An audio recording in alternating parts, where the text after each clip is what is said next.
Hi guys! I'm sure you all must know coronavirus is getting very serious.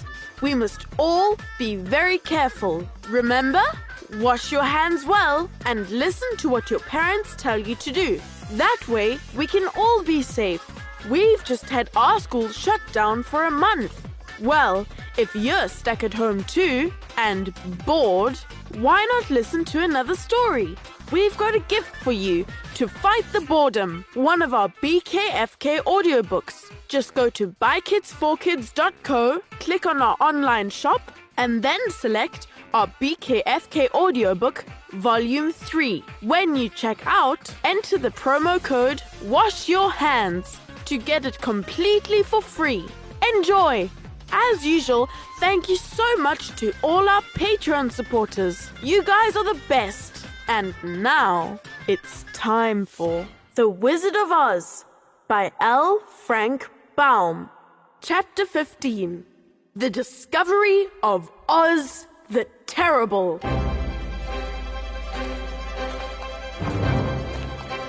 The four travelers walked up to the great gate of the Emerald City and rang the bell. After ringing several times, it was opened by the same guardian of the gates they had met before. What? Are you back again? He asked in surprise. Did you not see us? Answered the Scarecrow. But I thought you'd gone to visit the Wicked Witch of the West. We did visit her. And she let you go again? She could not help it, for she is melted. Melted? Well, that is good news indeed. Who melted her? It was Dorothy, said the lion gravely. Good gracious! Exclaimed the man, and he bowed very low indeed before her.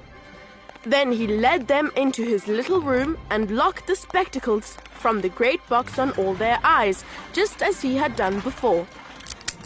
Afterward, they passed on through the gate into the Emerald City.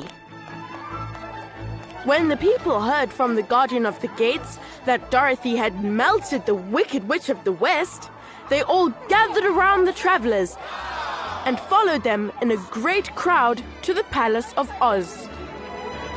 The soldier with the green whiskers was still on guard before the door, but he let them in at once, and they were again met by the beautiful green girl, who showed each of them to the old rooms at once, so they might rest until the great Oz was ready to receive them.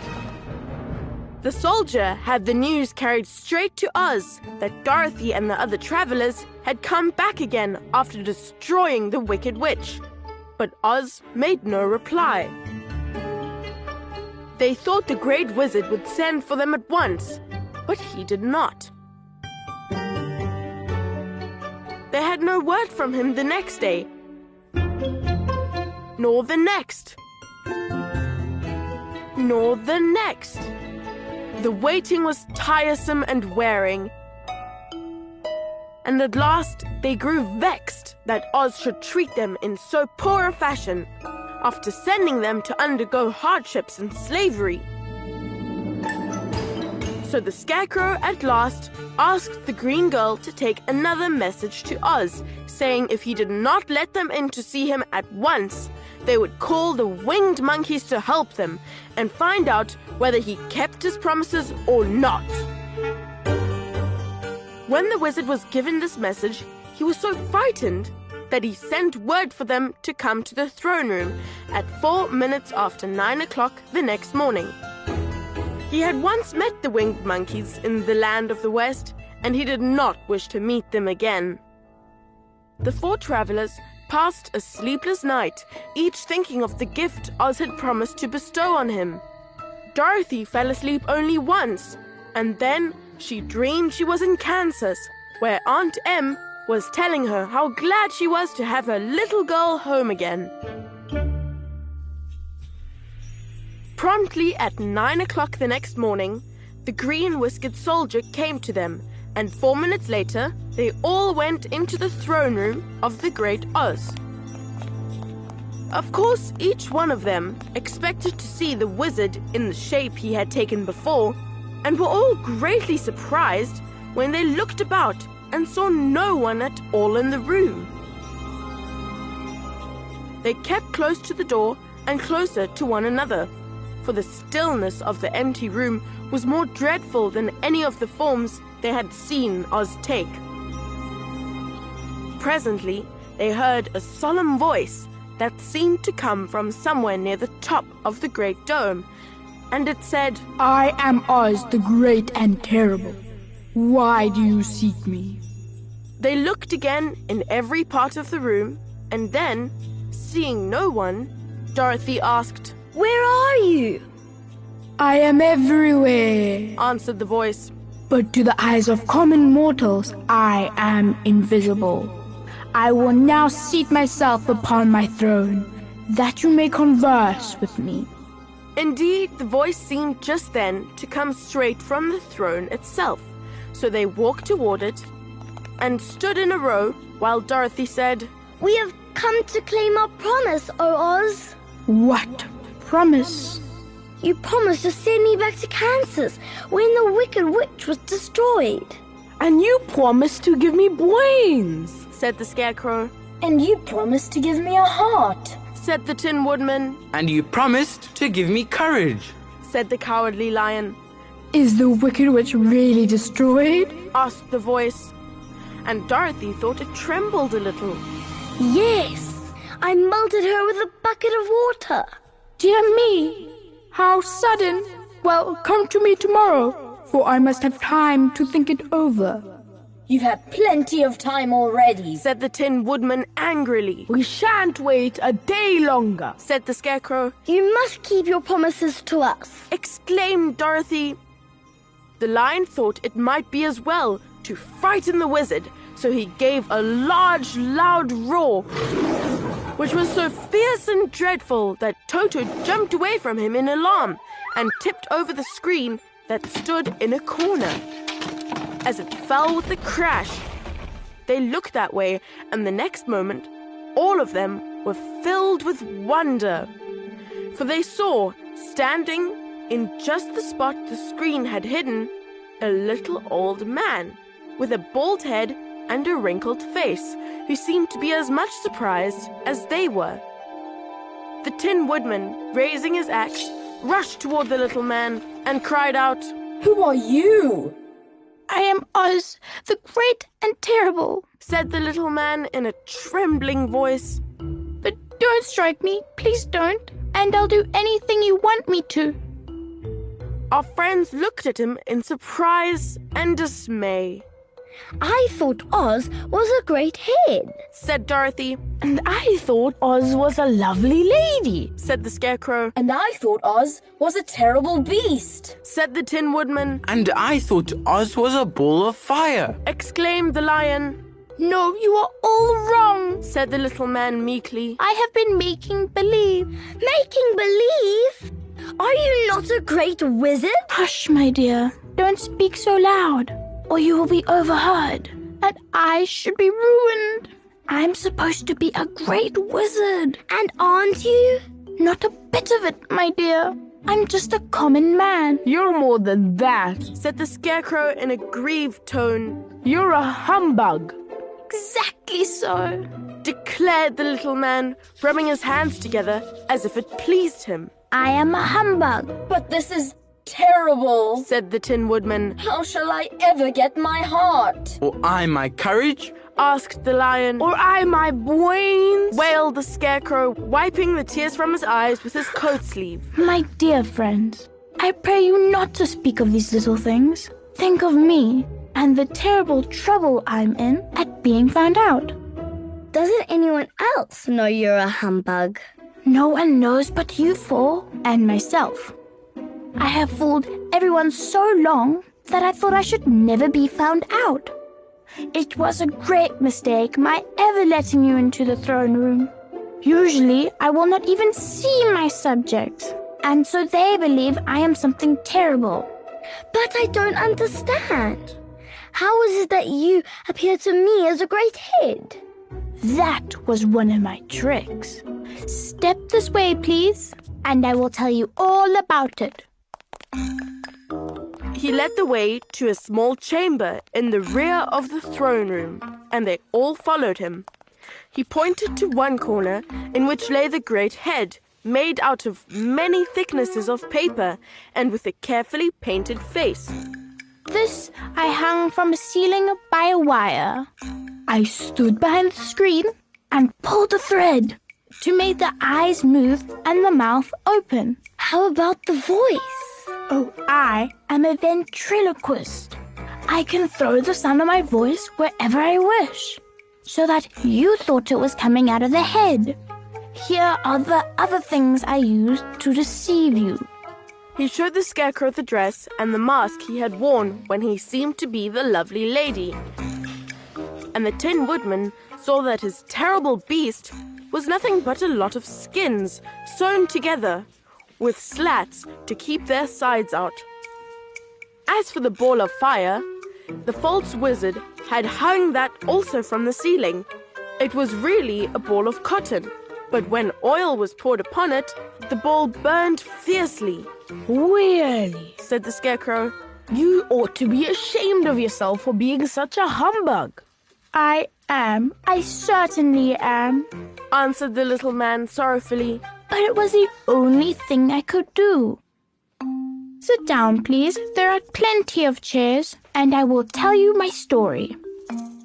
So they sat down and listened while he told the following tale. I was born in Omaha. Why, that isn't very far from Kansas. Cried Dorothy. No, but it's farther from here. He said, shaking his head at her sadly. When I grew up, I became a ventriloquist. And at that, I was very well trained by a great master. I can imitate any kind of a bird or beast. Here he mewed so like a kitten that Toto pricked up his ears and looked everywhere to see where she was.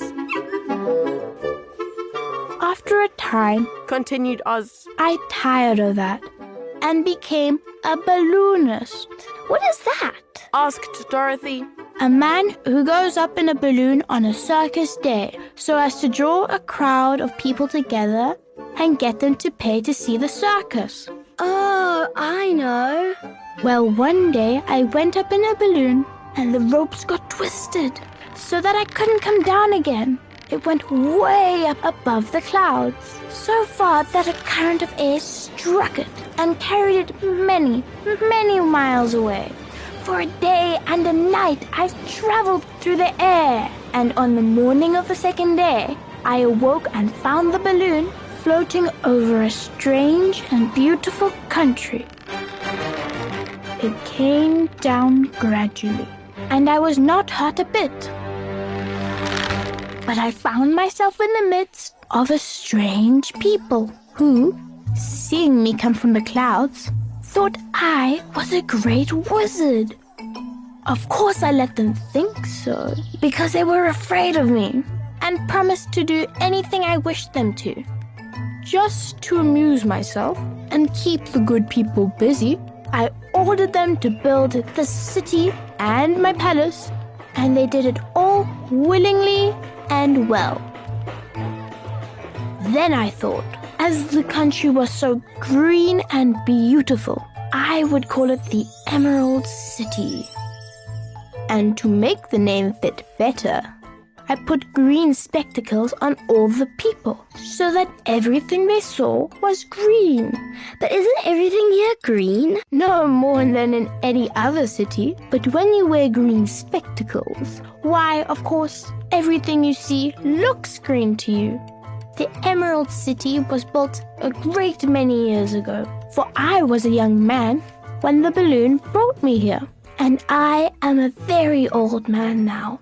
But my people have worn green glasses on their eyes so long that most of them think it really is an Emerald City. And it certainly is a beautiful place, abounding in jewels and precious metals, and every good thing that is needed to make one happy. I have been good to the people, and they like me. But ever since this palace was built, I have shut myself up and would not see any of them. One of my greatest fears was the witches. For while I had no magical powers at all, I soon found out that the witches were really able to do wonderful things. There were 4 of them in this country, and they ruled the people who live in the north and south and east and west. Fortunately, the witches of the north and south were good, and I knew they would do me no harm. But the witches of the east and west were terribly wicked, and had they not thought I was more powerful than they themselves, they would surely have destroyed me. As it was, I lived in deadly fear of them for many years, so you can imagine how pleased I was when I heard your house had fallen on the Wicked Witch of the East. When you came to me, I was willing to promise anything if you would only do away with the other witch. But now that you have melted her, I am ashamed to say that I cannot keep my promises. I think you are a very bad man. Oh no, my dear. I'm really a very good man. But I'm a very bad wizard, I must admit. Can't you give me brains? Asked the Scarecrow. You don't need them. You are learning something every day. A baby has brains, but it doesn't know much. Experience is the only thing that brings knowledge. And the longer you are on Earth, the more experience you are sure to get. That may all be true, but I shall be very unhappy unless you give me brains. The false wizard looked at him carefully. Well, He said with a sigh, I'm not much of a magician, as I said, but if you will come to me tomorrow morning, I will stuff your head with brains. I cannot tell you how to use them, however. You must find that out for yourself. Oh, thank you, thank you. I'll find a way to use them. Never fear. But how about my courage? asked the lion anxiously. You have plenty of courage, I'm sure. All you need is confidence in yourself. There is no living thing that is not afraid when it faces danger. The true courage is in facing danger when you are afraid. And that kind of courage you have in plenty. Perhaps I have, but I'm scared just the same. I shall really be very unhappy unless you give me the sort of courage that makes one forget he is afraid. Very well, I will give you that sort of courage tomorrow. How about my heart? asked the Tin Woodman. Why, as for that, I think you are wrong to want a heart. It makes most people unhappy. If you only knew it, you are in luck not to have a heart. That must be a matter of opinion.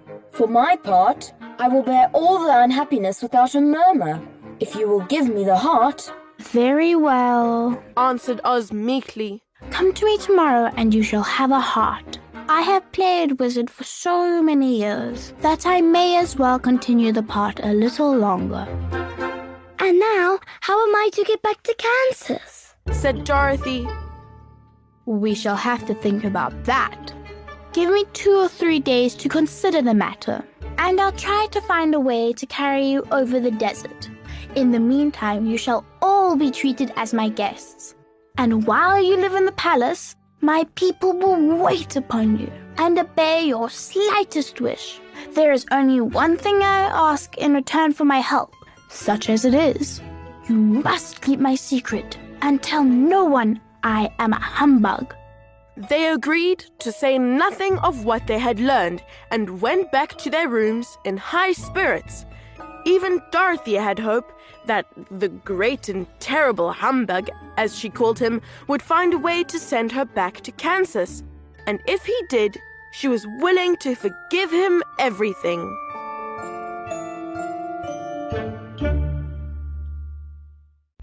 Thank you for listening to this episode of By Kids for Kids Storytime, performed by Maya Degenhardt, Vicky Chadu, Mo Gashago, Lila Davies. and Max and Ruby Jews. Hey guys, if you like this episode, please share it with your friends and family. It is one of the best ways to support BKFK Storytime.